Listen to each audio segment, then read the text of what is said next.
Today's episode is brought to you by Righteous Felon. If you're on the hunt for a delicious high-protein snack, look no further than Righteous Felon. This family-owned brand is all about premium pasture-raised Black Angus beef, hormone and antibiotic-free with mouth-watering flavors like OG hickory and 10 grams of protein per serving. You'll get the boost you need for all your adventures. Plus, they have keto-friendly and gluten-free options, and they support sustainability with the Conservation Alliance. Ready to snack smarter? Use promo code MinuteCast. That's the promo code MINUTECAST for 15% off your order. Head on over to righteousfelon.com or follow the link in the show notes and grab your new favorite snack today. MinuteCast Media. 10,000!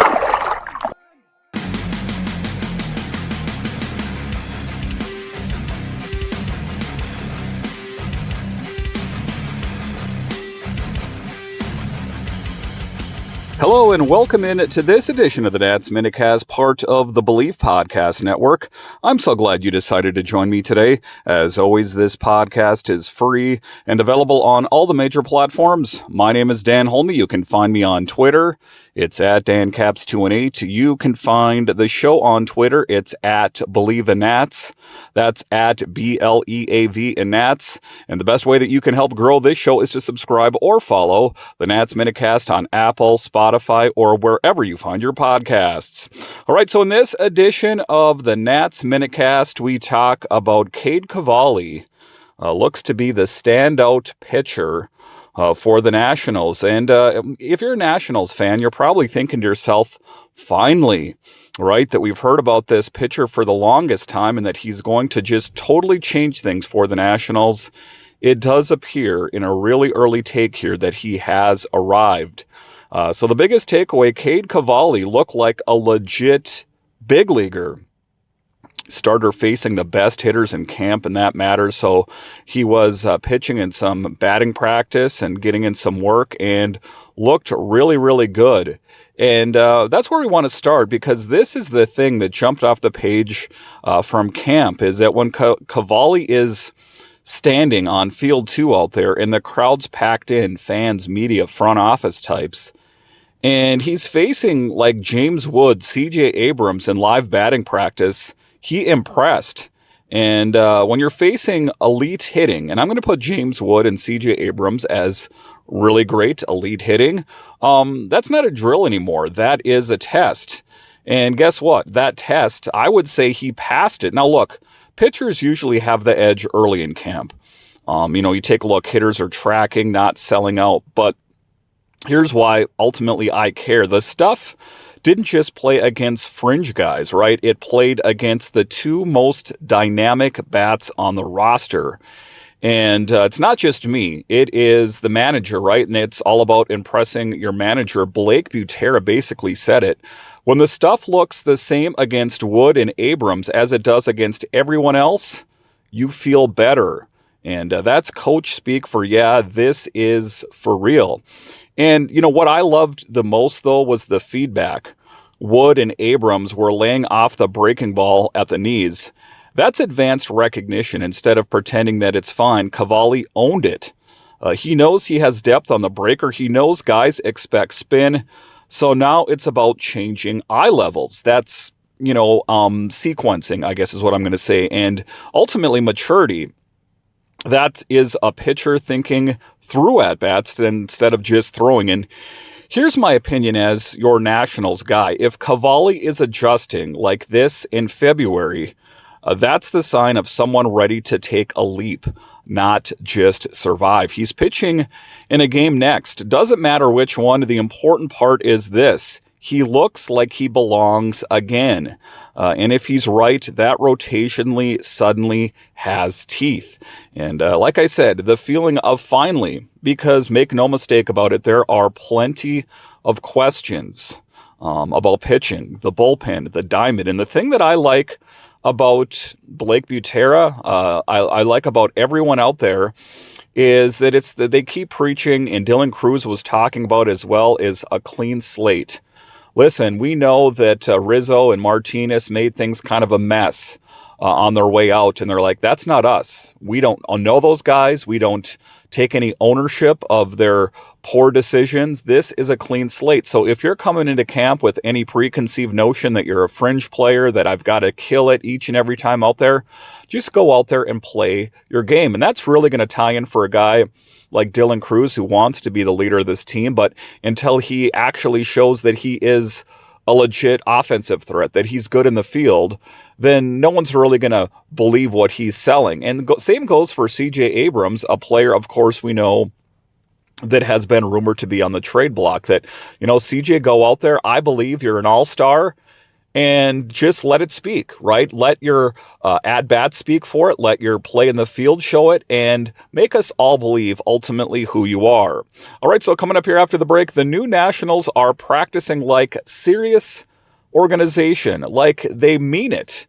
And that's quite a change from what many people thought. Some people thought that, this is a season of assessment, myself included. I think this Nationals team might surprise people. I'll break it all down next. All right, welcome back into this edition of the Nats MinuteCast, part of the Believe Podcast Network. So the Nationals practicing like a serious organization, because this is the biggest takeaway, jumping right into segment 2 here, is this is not the old Nationals camp. This is innovation on purpose. And this part, ultimately fires up. Hitters weren't just taking regular BP. They were facing breaking balls off hack attack machines, lefties facing left-handed breaking balls. That's uncomfortable work. That's hard reps. And Butera saying, quote, "Don't be afraid to fail," unquote. That is culture change stuff. And ultimately why I think they brought in a young guy like Butera, more one with the player. And, the whole idea, make practice brutal so the games feel easier. And I'm sorry, but that is a philosophical shift from last year. This feels like a staff that wants measurable improvement, not just vibes and batting average and live BP. And we've talked about this on the pod before. The new regime wants innovation. They want data. They want game-like environments. When lefties are intentionally facing left-on-left breaking stuff in February, that is preparation. And here's my opinion. That matters specifically for guys like Wood and Abrams. Abrams wants to be an all-star. Again, he and Butera have said it out loud. That is the goal. And, let's be clear. Abrams' first half numbers last year were all-star caliber. He just didn't get picked. That happens. But if he makes the jump from borderline to no doubt, that is ultimately where this team changes. And Butera called him one of the best players in baseball, or at least capable of it. That's not fluff. That's not someone pumping your tires. Abrams showed up early. He's leading. He's saying the right things, right? This whole camp feels like a tone-setting spring. Harder practice, higher expectations, and accountability. And honestly, taking a look at it, it's long overdue. This rebuild that has kept going and going and going, maybe finally now we are out of the woods. All right, next let's pivot to everyone is ready to hit somebody else. Biggest takeaway, the Nationals are done practicing. They're ready to compete. And we've reached that part of the spring, where workouts feel long. Everyone's been in West Palm long enough. And now it's split squad time. Games against the Stros, games against the Marlins, real uniforms, real scoreboards. The vibes are off the chart. And you'll see Jake Eder start one. You'll see Shinnosuke Ogasawara in the other one.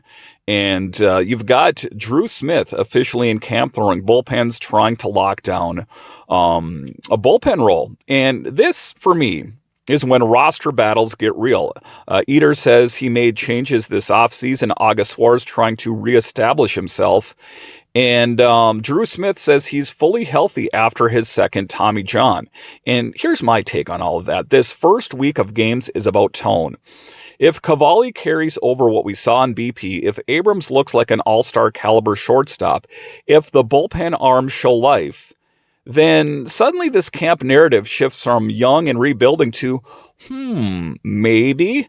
And Butera said it, everyone's chomping at the bit, and you can feel it because at some point you just want to play somebody else. Spring training talk is great, but baseball counts when the scoreboard turns on. And Nationals fans, we are almost there. All right, once again, I want to thank you for joining me on this edition of the Nats MinuteCast. Cavalli trending up, innovation everywhere, and games finally about to start. I want to thank you for joining me on this edition of the Nats MinuteCast, and I'll talk to you again next time.